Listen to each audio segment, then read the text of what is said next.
Hello everyone, today we are going to learn basic Keyshot tutorials how to rotate models or parts.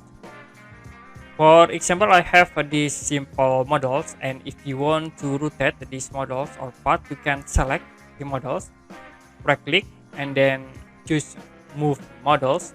So to be sure for this part, translate, rotate, and scale.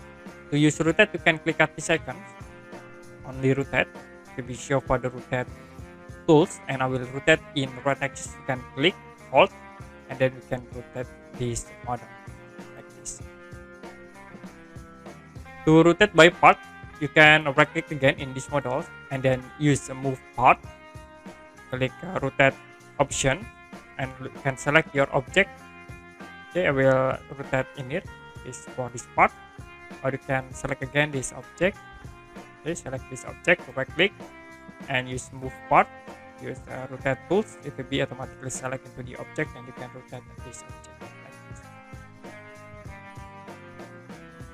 Okay, that's it, how to rotate models or part in Keyshot.